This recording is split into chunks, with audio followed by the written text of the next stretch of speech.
the Israeli government seems to trying to have the whole control. I think if the ICC chief prosecutor didn't indulge in application of the arrest warrants, they would go for that. The plan was basically, might be to take the Gaza Strip as well. But basically to stop to diplomacy and to judicial system. Don't you think there's a need of a change of policy from the Palestinian side? No. The official side, the Palestinian, we did it. Right. 1993, when we signed Oslo Agreement. Right. And when we declared our recognition of Israel. Right. And we condemned all kind of terrorism. Right. And we said at that time that negotiations, peaceful path, international legitimacy is the way. Right. But after the assassination of Rabin and the successors of Rabin, no one was willing to reach a peaceful agreement. Yani almost tried to, but suddenly they come up with a scandal against him and they put him in a jail. Right. So those now who are leading Israel, Netanyahu, if you remember, several times my president declared that he is ready to meet with him, even unconditionally, to sit and to discuss and to find a peaceful solution. But they don't want, because they are ideologists, they are strong believers that Israel should be pure Jewish state, without any Palestinian, Christian or Muslim. Right. And according to the Jew myths, that the greater Israel from Nile River to the Iraq Furat, it's theirs. So those myths is not the way to find a political solution for a political issue, because Palestine originally for the Palestinians. Right. And what we are facing, it's not our fault, it's the fault of others. It's the fault of the Nazis, the fault of the massacres and the Holocaust against the Jews. Now we are paying the price. So we were expecting that Jews should understand us more than anyone, because they faced what we are facing now. But those are the moderate.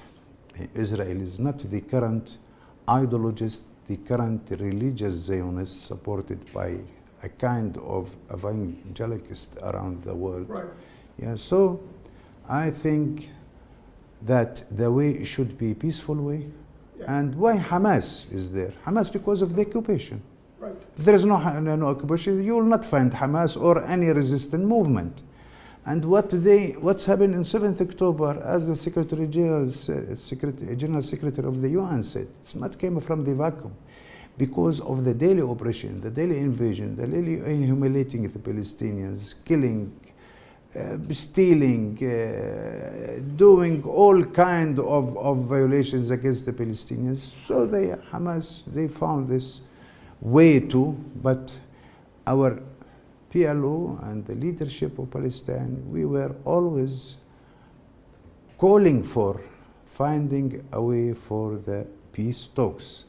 And I think what's happened in 7th October should not be the start of, it's part of, not the start. The start started when the Israelis occupied our territories in 1967, when the Israelis came to our land 1947, and they decided Palestine by the General Assembly Resolution 1812 states. One is existing, the other one is shrinking day by day, and as you mentioned, the daily announcement of building a new settlements, now it's killing the idea of two-state solution, because where we will have this state in the moon should be there on the occupied territories in 1967. 7th October, that was an attack definitely from the Hamas side, right?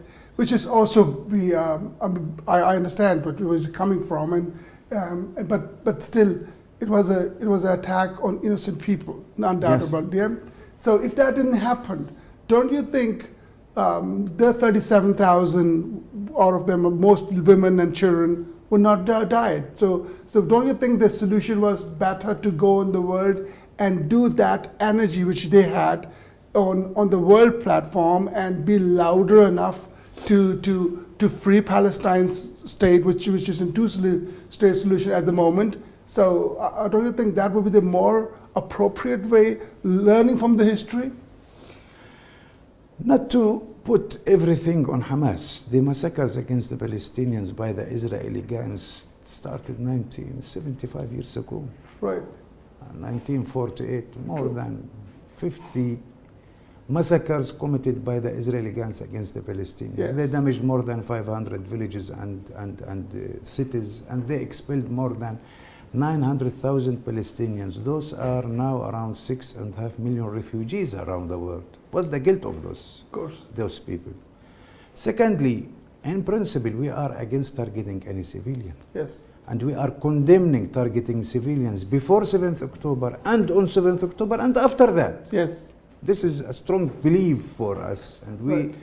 believe on that. Right. But no one is mentioning that thousands of Palestinians were being killed and assassinated before 7th October. So I don't agree that we shall start from 7th October. No, this we is, didn't. You should not. This is unacceptable, because the Palestinian suffering since 75 years ago, and we always calling for finding a peaceful and calling upon the international community to help us to end the Israeli operation and the occupation, and no one was listening to us or taking any concrete steps, a practical one, like what we saw in different occasions. In 3 months they took more than 1,000 measures against one country. True. Because the double standard is there, and the double standard is undermining the international legal system, and it will endanger the international security. Last question.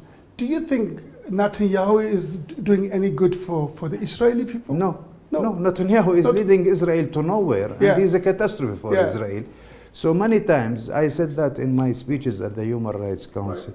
Help Israel from this man and the gang around him, like Smotrich and Ben Gvir. Right. So those are not the leaders to make with, to do with them any peaceful progress, because 20 years and after, my current leader, President Mahmoud Abbas, was calling Netanyahu to meet and to talk, but he don't want, and he is refusing any, and he said that very clearly in the General Assembly last year, when he was holding the map, the new Middle East without Palestine, and he announced several times that he don't believe and he don't agree with establishing a Palestinian state between the river and the sea. So this kind of leaders is not a wise leaders, because making peace needs wise leader and courageous